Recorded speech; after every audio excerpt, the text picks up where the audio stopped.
Hello student, मैं आज आपको भारतीय समाज और संस्कृति से रिलेटेड एक्टिविटी समझाऊंगी कि क्या करना है आपको। और ये आपके सिविक्स की बुक का पेज नंबर 65 में भी मेंशन है।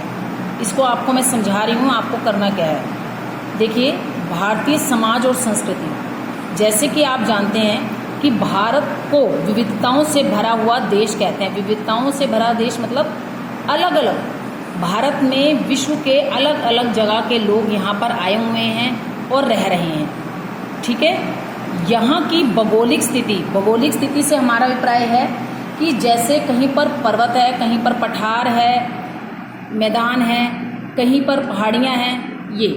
और जलवायु हर स्थान पर अलग अलग है। देखो, जैसे उत्तर भारत में गर्म जलवायु है और दक्षिण भारत में ठंडा है। तो ऐसे कहने का मतलब है कि जलवायु और भौगोलिक स्थिति अलग अलग है। और इसी में भारतीय समाज में आती है हमारे पूरे भारतवर्ष की भाषा। कितनी भाषा के लोग हमारे भारतवर्ष में रहते हैं? 22 भाषाओं के लोग यहाँ पर हमारे रहते हैं। और आपको ये पता होना चाहिए कि भारत की राष्ट्रीय भाषा हिंदी है। देखो, हम बोलते भी हिंदी हैं, आप स्कूल में आते हो हिंदी में ही बोलते हैं। ठीक है, विभिन्न जातियां और धर्म। अब भारत में विश्व के प्रत्येक देश का निवासी आया है। आपने देखा ना, कोई चीनी है, कोई बंगाल से आया हुआ है। देखते हो आप चीनी लोग कितने हैं जो मोमोज वगैरह दे रहे हैं। देखते हो ना, वो चीनी लोग होते हैं, बहुत सारे हैं, नेपाली। ठीक है, यहीं पर आकर बस गए हैं, जैसे हिंदू, मुस्लिम, सिख, ईसाई। ठीक है, धर्म कौन कौन सा हो गया? इनके धर्म अलग अलग होंगे। विश्व के प्रत्येक देश का निवासी यहाँ पर आया और यहीं बसा। और जैसे धर्म कौन से हैं और कौन कौन से लोग हैं, कौन कौन सी जाति हैं, जैसे हिंदू है, मुस्लिम है, सिख है और ईसाई है। अब हम बात करें साहित्य की, तो प्रत्येक धर्म का अपना अपना अलग अलग साहित्य है। साहित्य से मेरा मतलब है कि देखो, अब कोई घर में पूजा पाठ करता है, कोई गीता पढ़ रहा है, कोई कुरान पढ़ रहा है, कोई गुरु ग्रंथ साहिब पढ़ रहा है। और अनेक कवियों ने यहाँ पर रचनाएं लिखी हैं, कविताएं लिखी हैं। ठीक है, इसको भारत को साहित्य समृद्ध देश भी कहा जा सकता है। ठीक है, आगे है वेशभूषा। अब वेशभूषा का क्या है कि भारत के विभिन्न देश भागों से आए रहने वाले लोगों का रहन सहन और उनका पहनावा अलग अलग है। रहन सहन मतलब रहते कैसे हैं, क्या खाते पीते हैं। ठीक है, जैसे हिंदू लोगों को दाल रोटी सब्जी पसंद है, पंजाबी लोगों को कढ़ी चावल पसंद है, बिहार साइड के लोगों को दाल चावल पसंद है। और उनका पहनने का तरीका, पहनावा, कोई सूट सलवार पहनता है, ठीक है, कोई पैंट टी शर्ट पहनता है। तो ये उनका पहनावा भी अलग अलग है। ठीक है, और अलग अलग ढंग से वह रहते हैं। उसी प्रकार से भारतीय समाज और संस्कृति में नृत्य और संगीत भी हैं। अब भारतवर्ष में शुरू से चला आ रहा है नृत्य और संगीत। भारतवर्ष में प्राचीन काल से नृत्य और संगीत का बोलबाला रहा है। कोई भी ओकेज़न हो, कोई भी हो, घर प्रवेश हो, कहीं शादी हो, कुछ भी हो, वहाँ पर गाना भी गाया जाता है और उसके बाद नृत्य भी किया जाता है।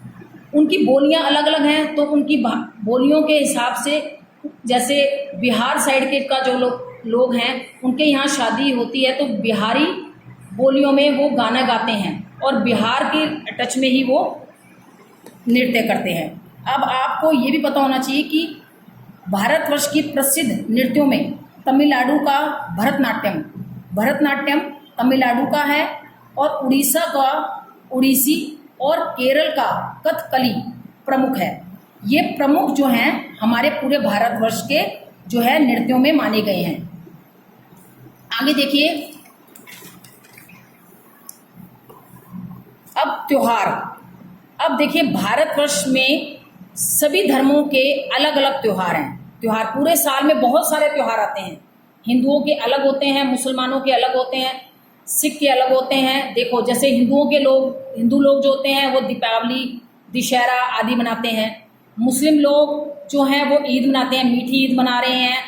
बकरा ईद मना रहे हैं, ईद उल फितर जिसको हम कहते हैं, आपके स्कूल में छुट्टियां होती है ना, ऐसे उनके त्यौहार अलग अलग हैं जो अलग अलग प्रकार से मनाए जाते हैं। ठीक है, जैसे होली, दीपावली, दशहरा। ये होली, दीपावली और दशहरा ये तो हिंदुओं के त्यौहार हो गए। अब आपको ये भी तो पता होना चाहिए कि आप जिस धर्म से बिलोंग करते हैं, मान लो आप मुस्लिम हैं, तो आपके धर्म में कौन कौन से त्यौहार मनाए जाते हैं आपको ये पता ही होगा। कुछ स्थानीय त्यौहार भी होते हैं। स्थानीय त्यौहार से हमारा अभिप्राय है फसलीय त्यौहार, जो कि पंजाब वगैरह में मनाए जाते हैं। फसल कटती है तो लोग त्यौहार मनाते हैं। कौन कौन से त्यौहार मनाते हैं? जैसे ओणम, पोंगल और मकर संक्रांति। जैसे लोहड़ी जो होता है वो पंजाबी लोग मनाते हैं। ओणम और पोंगल ये साउथ इंडियन लोग मनाते हैं, या यूपी और हरियाणा के लोग ये लोग त्यौहार मनाते हैं। कुछ त्यौहार जो होते हैं वह राष्ट्रीय स्तर पे भी मनाए जाते हैं। राष्ट्रीय स्तर पे जो स्कूलों में मनाए जाते हैं, संसद भवन के आसपास इंडिया गेट पर भी देखिए, आपने देखा ही है, प्रधानमंत्री राष्ट्रीय ध्वज फहराते हैं। जैसे कि कौन कौन से ओकेजनों पे राष्ट्रीय त्यौहार मनाए जाते हैं, जैसे कि 15 अगस्त स्वतंत्रता दिवस, 26 जनवरी गणतंत्र दिवस, 2 अक्टूबर गांधी जयंती। आपने देखा होगा आपके स्कूल में 15 अगस्त 26 जनवरी को हमारे स्कूल की प्रधानाचार्य जी झंडा फहराती हैं। देखा है ना आपने स्कूल में। और हमारे स्कूल में एनुअल फंक्शन भी होते हैं, ये भी आपने देखा है। तो ये इन्हीं ओकेजनों पे ये मनाए जाते हैं। अब आपकी जो एक्टिविटी है, आपने क्या करना है वो मैं आपको बताऊंगी। आपकी बुक का पेज नंबर 65 पे है। इसमें आप देखेंगे राष्ट्रीय ध्वज बनाकर आपने रंग भरना है। राष्ट्रीय ध्वज आपने देखा ही है, 15 अगस्त और 26 जनवरी जो फहराते हैं उसको राष्ट्रीय ध्वज को बना के उसमें रंग भरने हैं आपने।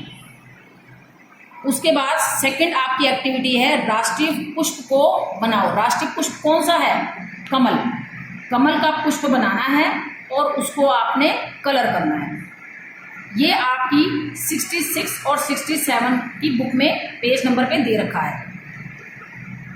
थर्ड, भारत का राष्ट्रीय पशु के बारे में 3 या 4 लाइनें लिखो। अब राष्ट्रीय पशु आपको पता होना चाहिए, हमारा बाघ है। बाघ को के बारे में आपने 3-4 लाइनें लिखनी हैं। ठीक है। नेक्स्ट है आपका राष्ट्रीय पक्षी बनाकर। राष्ट्रीय पक्षी हमारा कौन सा है? मोर। मोर को बना के आपने उसके बारे में 2 या 3 लाइनें लिखनी हैं। ठीक है, ये एक्टिविटी आपने करनी है। Thank you.